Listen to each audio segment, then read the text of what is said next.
बड़ी बड़ी हटिए सर, हटिए भाई, बाद में लाइए।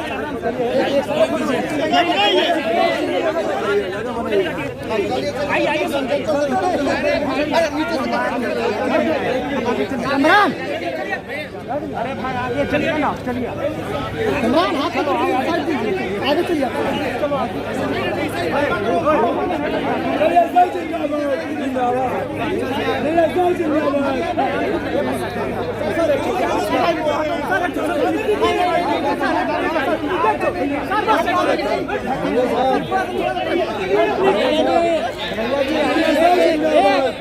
अरे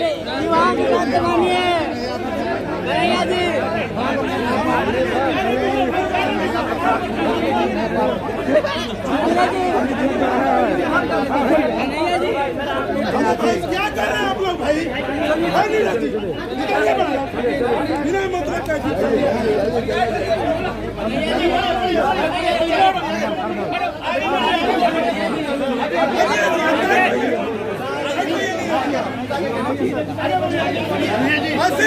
निकालो, क्लियर करो।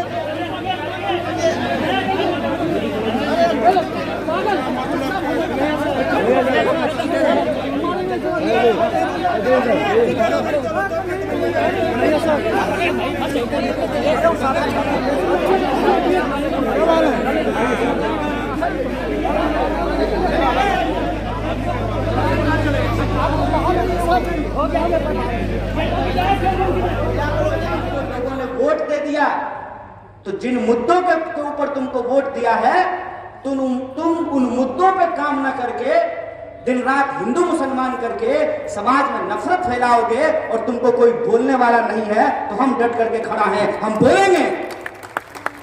लेकिन मैं ये समझता हूं कि सिर्फ 2, 4, 10, 50 लोगों के बोलने से कुछ नहीं होगा। और हमारे बिहार के साथियों से, जैसा कि सुशील भाई ने कहा कि हम हर गांव, हर गली, हर चौराहा, हर नुक्कड़, हर शहर, हर बस्ती जाना चाहते हैं। हम बिहार के लोगों से बात करना चाहते हैं, संवाद करना चाहते हैं। इसीलिए आज हम लोग कोई पॉलिटिकल रैली नहीं कर रहे हैं, हम सेमिनार कर रहे हैं, हम बात करना चाहते हैं। और हम अपने बिहार के लोगों को ये याद दिलाना चाहते हैं, साहब क्या कमाल की धरती है ये। सिद्धार्थ चल करके आए यहाँ, इस धरती ने उनको महात्मा बुद्ध बना दिया। क्या धरती है। मोहनदास करमचंद आए थे, चंपारण की धरती ने उनको गांधी बना दिया। ये बिहार के लोग हैं। बिहार जब तक उठ करके नहीं खड़ा होगा, इस बेकाबू बैल को लगाम नहीं लगाया जा सकता है। इस बेकाबू बैल को लगाम लगाने के लिए बिहार के लोगों को यह स्मरण करने की जरूरत है कि हमारी गौरवशाली परंपरा क्या है। हमारी गौरवशाली परंपरा यह है कि घमंड हो गया था नंद वंश के राजाओं को, जनता के ऊपर जुल्म कर रहे थे। एक चरवाहे को चाणक्य ने सबसे बड़ा सम्राट बना दिया था। हम उस धरती से आते हैं जो अशोक की राजधानी है। हम उस भूमि से आते हैं जो ज्ञान की भूमि है, जहां नालंदा विश्वविद्यालय का निर्माण हुआ था। हम उस तप की भूमि से आते हैं जहां एक से एक सन्यासी पैदा हुए, जहां महावीर हुए। हम उस भूमि से आते हैं कि इस देश को जब भी जरूरत हुई है, 57 की उस लड़ाई में वीर कुंवर सिंह ने अपना हाथ काट करके नदी में प्रवाहित कर दिया था। हम उस भूमि से आते हैं कि जब सिस्टम नकारा हो जाए तो दशरथ मांझी छेनी और हथौड़ी लेकर के पहाड़ काट करके रास्ता बना दिया। हम उस भूमि से आते हैं 1942 के भारत छोड़ो आंदोलन में जब महात्मा गांधी ने कहा करो या मरो, गांव गांव गलियों गलियों में आंदोलन हुआ। कोई ऐसा गांव नहीं है जहां आपको कुछ स्वतंत्रता सेनानियों का परिवार नहीं मिलेगा। और मुझे गर्व है कि मैं स्वतंत्रता सेनानी के परिवार से आता हूं। बचपन का वो सवाल जब मैंने अपनी दादी को पूछा था, तो मेरी दादी ने कहा था कि कि गांधी जी बाबा के नेतृत्व में हमारे परिवार के हर नौजवान इस देश की आज़ादी के लिए लड़ रहे थे। तो हमारी पुरखों ने जो आज़ादी हमको दिलाई है उस आज़ादी की रक्षा करेंगे। जो संविधान हम तमाम इंसान को बराबर करता है उस विरासत को हम बचाएंगे। और ये लड़ाई किसी पार्टी को बचाने की लड़ाई नहीं है। ये लड़ाई मुझे इन्हें या उनको मुख्यमंत्री बनाने की लड़ाई नहीं है। ये लड़ाई किसी पार्टी को दोबारा सत्ता में लाने की लड़ाई नहीं है। मैं ये बात नहीं कह रहा हूं।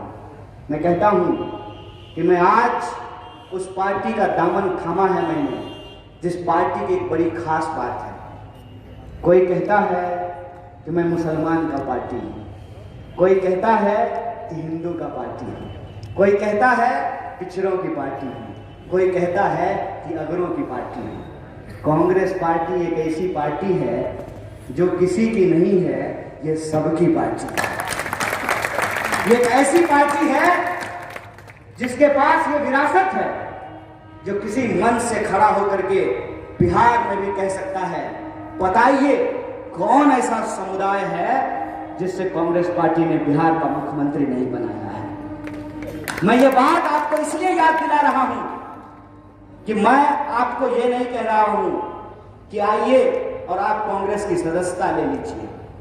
मैं सिर्फ आपको ये कह रहा हूं कि जाके पैर न फटे बिवाई वो का जाने पीर पड़ाई।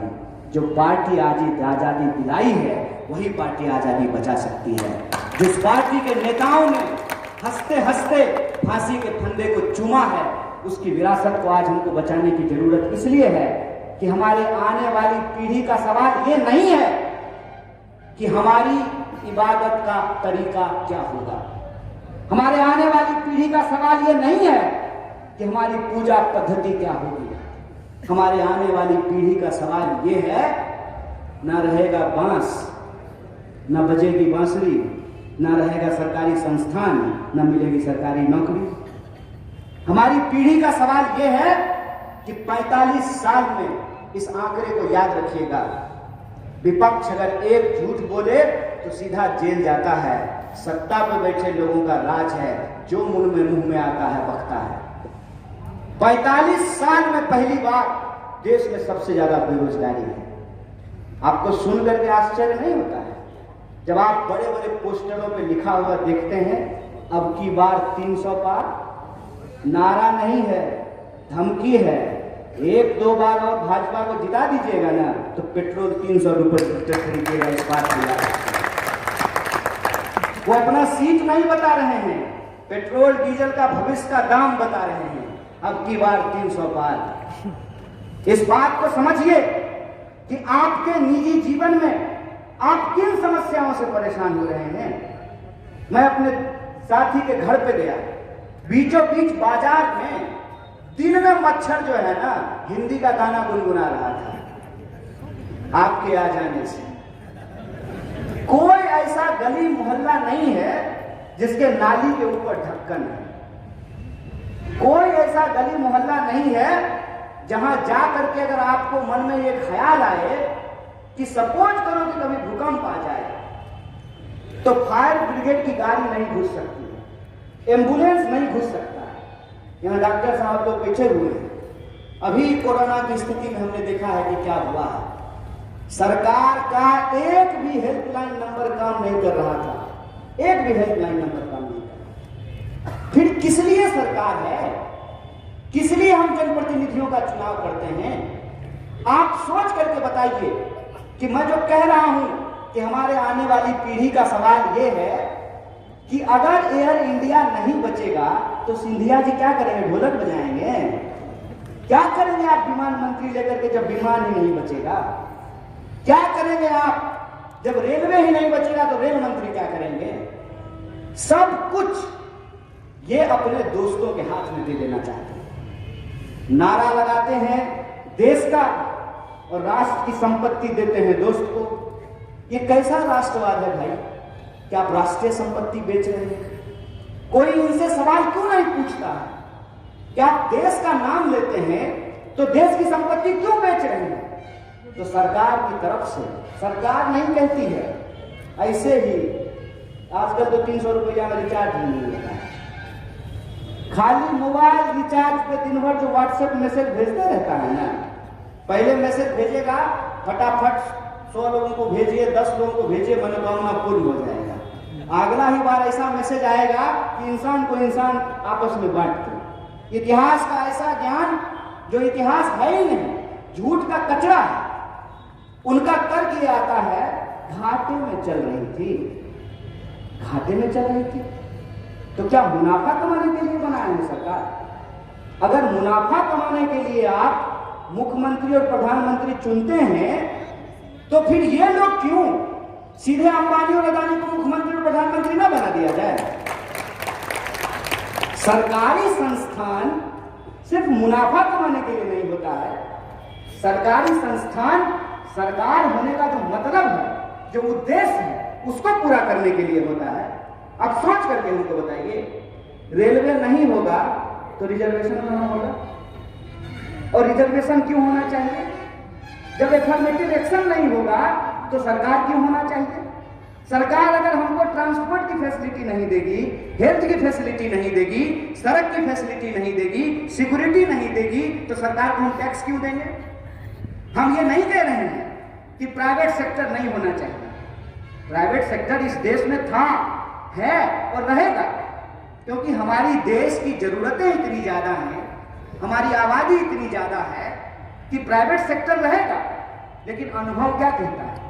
अनुभव तो यही कहता है ना कि अगर पटना यूनिवर्सिटी नहीं ठीक से काम करेगा तो प्राइवेट इंजीनियरिंग कॉलेज भी नहीं पढ़ाएगा, आपसे 10 लाख रुपया ले लेगा, लेकिन आपके बेटे को प्रधानमंत्री की तरह A+B का होल स्क्वायर नहीं पता होगा।